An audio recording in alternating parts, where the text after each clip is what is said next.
Voilà, merci Monsieur le Président. Monsieur Le Yarrick ayant quasiment doublé son temps de parole, je me sens autorisée ici à ne pas trop forcer la cadence, mais j'irai néanmoins droit au but. La présidence suédoise nous avait habitués à mieux, beaucoup mieux, que Madame la Ministre, chère Cecilia, me pardonne d'être franche, désigner, décréter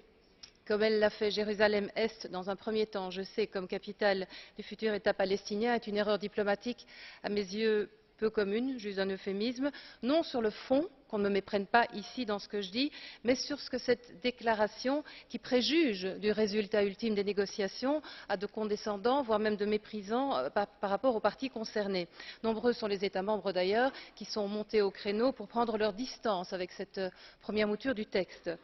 Alors oui, bien entendu, 1000 fois oui pour une capitale ouverte, une capitale partagée, ce partage qui depuis les années 2000 maintenant fait partie des paramètres Clinton pour une paix négociée, un principe qui a été accepté par Ehud Barak, à Taba et d'autres également, et puis on se souvient dans cette enceinte même de la façon vigoureuse dont il a été défendu par Avraham Burg et Ahmed Korey, Jérusalem 3 fois 5, capitale, excusez-moi monsieur, je termine, là je conclus, capitale des livres, capitale ouverte. La seule chose, c'est que notre rôle ici n'est pas d'imposer le partage, le calendrier et les modalités, mais comme cela a été dit précédemment, d'encourager le dialogue pour permettre aux parties concernées, palestiniens et israéliens, d'arriver à une conclusion. Excusez-moi monsieur, mais certains orateurs, je vous l'ai dit, ont plus que doublé leur temps de parole et ont même fait 2 minutes au lieu d'une. Il ne faut pas avoir deux poids deux mesures ici.